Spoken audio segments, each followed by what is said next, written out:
how do I navigate an environment where I feel like what I do is never enough and I'm always proving myself?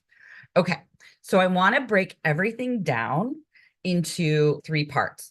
How your socialization as a woman and any other marginalized identity that you're living in meets your nervous system and what happens there, and then the behaviors that result from that nervous system activation. And then I'm going to give you some examples and then one tip to take away to really start combating this if this is a question that you come up with also. Okay, so how do I navigate an environment where I feel like what I do is never enough and I'm always proving myself? Okay, so for people socialized as women, validation comes from external sources. So we are constantly chasing that validation, but it generally comes from either service of others, like acts of kindness, or through our appearance. And we get positive affirmation if we're meeting some beauty standard or however that is going. Okay, so that's one part. Then we have self-doubt and imposter syndrome that come in a lot. And I say imposter syndrome in quotation marks because it's really just patriarchy disease, like self-doubt, as if it's something like, I don't know where it comes from. We just tell women that they're too much and not enough all the time. How could they possibly doubt themselves? And then the third piece is that we feel responsible for other people's comfort. And that leads us to think that we are responsible for how other people feel around us, and that there are things that we can do that can actually make people feel differently. And so that's the third piece of the socialization that I want to lay the groundwork for. So when these things hit our nervous system. So when we're talking about validation, this is actually a flight response, like perfectionism, right? Where we're trying to avoid any sort of like negative feedback or anyone seeing that we're not 100% perfect all the time, right? Or we're chasing some sort of relief from the discomfort of people seeing that we're human. And so the way that this will show up is if I just do these extra little things, then I can be over prepared and everything will be fine. Or if we have this idea of if I speak up in the meeting or I don't speak up in the meeting, those can both have different things, right? If I do speak up and I say the wrong thing, then I'm going to feel terrible, right? I'm not going to get that validation that I want. If I don't speak up, then people are going to think I have nothing to contribute, right? These are the thoughts that we all have about speaking up in meetings, which is why in the next question, I'm going to go a little bit deeper into this than I'm going to do right now. All right, now we come to the self-doubt part. That shows up in two ways in our nervous system. So it's a response often to the inner critic. And the inner critic is actually a fight response. Instead of punching someone else in the face, we're punching ourselves in the face and beating ourselves up. But we're beating ourselves up with like ideas that actually create self-doubt. It can show up in thoughts like, why can't I just get it together? Or I have to be extra prepared, right? You can't screw it up like you did last time, right? Don't make any sort of mistakes, right? And that can create a lot of anxiety and a lot of worry and a lot of overwork. Okay. And then the fawn response, we're trying to control other people's feelings and opinions. That same thing. And a fawn response is actually people pleasing. But we think if I do this or I don't do this, or if I do this thing or I don't do this thing, then somehow people won't be upset with me. And so this is all the little pieces that are coming in, right? It's already so overwhelming just to hear about it, but that's what's going on in our brains all the time, right? It's hitting all of these nervous system responses because of this idea of like how we're supposed to be femaling correctly, right?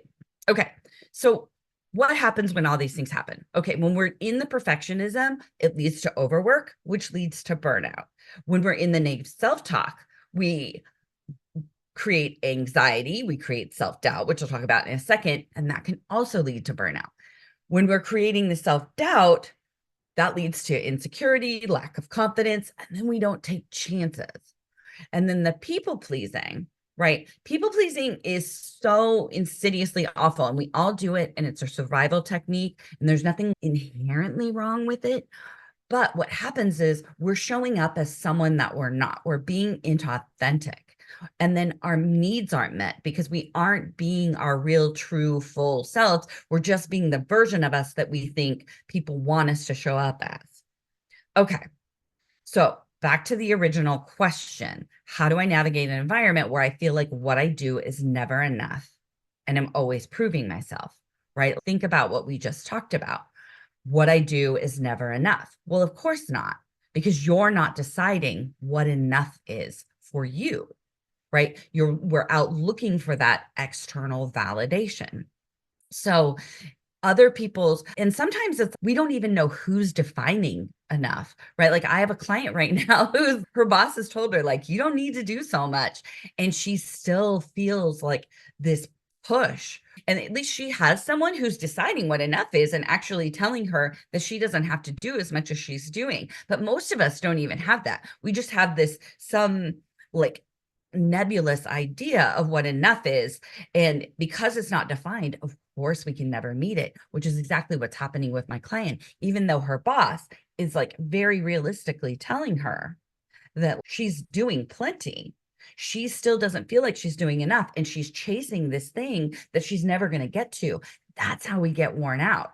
That's how we get exhausted. That's how we burn out, because there's no there. We don't get there. It's just a hamster wheel, and we keep running faster and faster and faster, and we'll never get there. So that's my first thing. When you're thinking about who's defining what enough is, can you look inward for that answer instead of externally?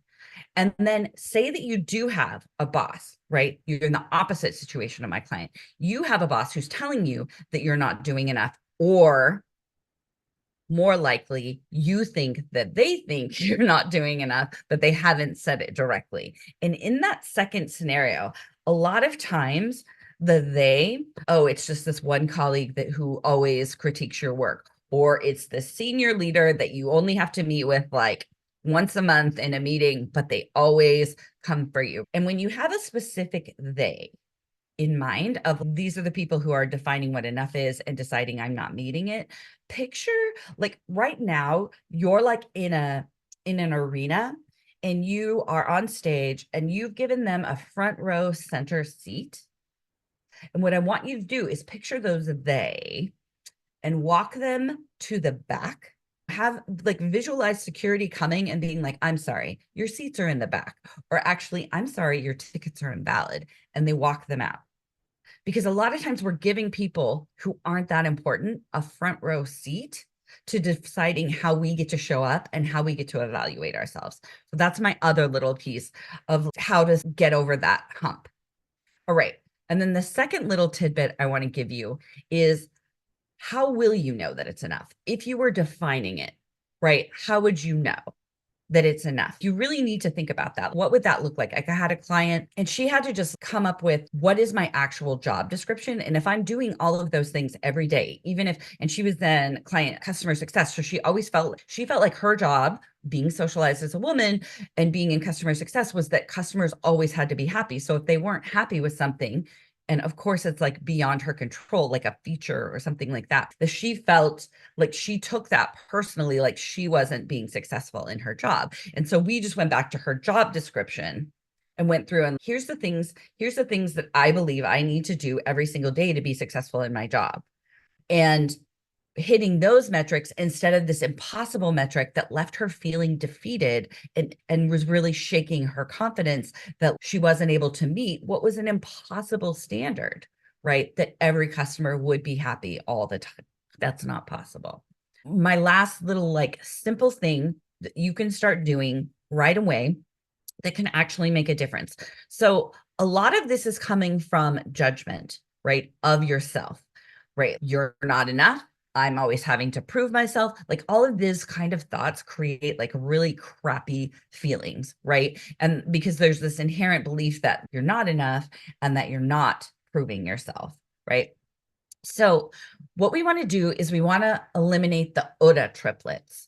And the OODA triplets are shoulda, coulda, and woulda. These are the words that we use to judge other people and we use to judge ourselves. So when you find yourself in a situation where you're like, I should have done that, if I could have done more, if only I would have, or they would have, or whatever, this creates a lot of, particularly when we're using it on ourselves, it will create a lot of shame. And we can't go be like the bad bitch that we are from a place of shame. And so we want to stop creating shame within ourselves. When you find yourself using those words, just get curious about like, why do I want to make myself feel bad right now? The situation's probably already pretty crappy. Like, why do I want to increase my suffering by shoulding, coulding, and woulding on myself?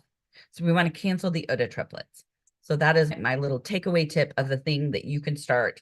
Just get very curious about it. You can find other ways to judge yourselves. Like it's certainly possible. We have an amazing language to choose from, right? But you'll already be creating a distance between you and the shame if you just are aware of when you're using those words. Like you'll already make a difference, even if you find yourself still using them. The curiosity about them alone, the noticing alone, will already create a little bit of space between you and the shame. So there's a tip for that.